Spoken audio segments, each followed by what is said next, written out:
Vamos a analizar esta nueva burla, esta nueva estafa de no aumento de salario mínimo. Decidido dar el paso de subir de $70 el ingreso mínimo integral indexado de los trabajadores a $100 el ingreso mínimo integral de los trabajadores a partir del 1 de febrero.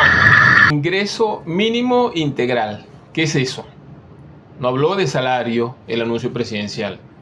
Sigue con la política totalmente antiobrera, regresiva socialmente, absolutamente favorable a todos los patronos, tanto el sector público como los capitalistas privados, de disolver, desaparecer el concepto de salario, que todos los trabajadores sabemos que es alrededor del cual están asociados otros componentes como los aguinaldos, las vacaciones, las prestaciones sociales, etc. El salario, que tiene protección legal conquistada por décadas de lucha de la clase trabajadora de nuestro país, es lo que está quedando totalmente ninguneado, casi inexistente con este anuncio presidencial. $100 del ingreso mínimo integral indexado serán $60 el bono de guerra económica y $40 el cestatique. ¿Están de acuerdo? Aprobado. 30 míseros dólares de aumento en el mal llamado bono de guerra económica. Eso es todo. Eso es todo el anuncio de ayer. Los estatiques que ya estaban en 40 quedan en 40 y el salario mínimo que estaba en 130 bolívares, equivalente al cambio oficial a más o menos $3,5 mensuales, queda igualito. No hay aumento de salario mínimo, solo un aumento mísero de un bono que es discrecional, que otorga el patrono a discreción. Eso quiere decir que se continúa, se ratifica la política de extrema, inédita, nunca vista bonificación del salario, porque el 97% del ingreso mínimo ahora es bono sin incidencia salarial. 100 en los bonos, 3,5 de salario mínimo. Que en 9 meses, compañeros, dirigentes sindicales, dirigentes obreros, en 9 meses estamos hablando de un aumento del ingreso mínimo integral de más del 500% indexado, compadre. Único en el mundo. Esto nadie lo hace en el mundo. Claro, único en el mundo. No va a ser, si es el único país del mundo donde tienes un salario tan absolutamente criminal, porque ni siquiera literalmente criminal, porque no es un salario de hambre, no es que con el salario mínimo se pasa hambre, es que si alguien depende del salario mínimo, se muere. Entonces nos vienen a querer ver la cara, bueno, con esas cifras pretendidamente grandilocuentes, esos porcentajes enormes. Una total estafa, una burla brutal, porque claro, se trata del único país del mundo donde tiene un salario mínimo de $3,5 al mes. Luego complementan con la perorata esta. ¡Pariendo! Sí, pariendo. Pariremos, pero avanzaremos en tiempos de guerra económica, de bloqueo.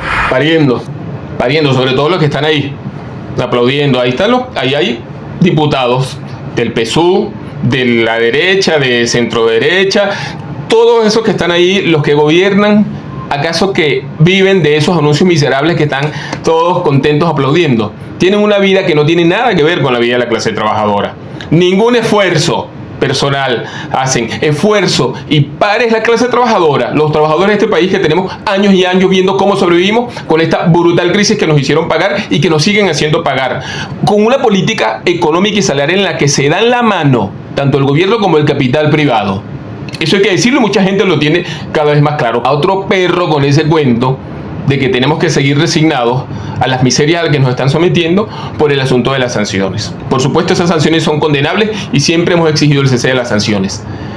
Pero es que resulta que en este país, aún en medio de la profunda crisis, aún en medio de sanciones, a todos no les iba igual de mal. En este país se daban y se dan hoy la gran vida, una porción pequeña, minoritaria de la población a costa de la miseria de las mayorías. Si fuera verdad que hay que hacer sacrificios, y entonces ¿por qué los sacrificios no los hacemos todos?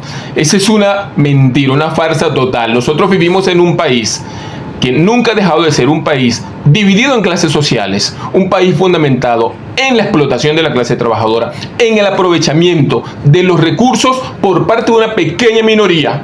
Y eso se demuestra hoy incluso con los estudios y las estadísticas de universidades importantes del país. Veamos, por ejemplo, la última encuesta de condiciones de vida de la OCAP del año 2022. El coeficiente de Gini, que mide la desigualdad por ingreso. Mientras más alto, más desigual el país.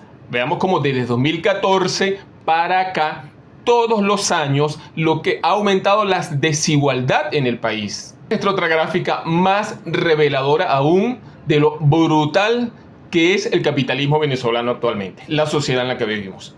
Fíjense lo que abajo dice la línea pequeñita, es 70 veces mayor el ingreso del 10% más rico del país que el 10% más pobre.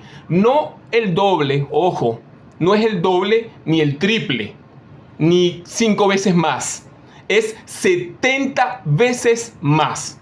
De hecho, si usted suma todos los 9 deciles restantes, es decir, el 90% de la población, el ingreso del 10% más rico es igual al del restante 90% de este país. Esa realidad tan brutal, tan detestable, tiene que ver, entre otras cosas, con esta política salarial del gobierno, que con los anuncios de ayer, la realidad sigue siendo la que denunciaban las maestras y maestros, por ejemplo, en la protesta en la que participamos. 668 días, bueno, hoy serían ya 669 días sin aumento de salario porque no hubo aumento de salario.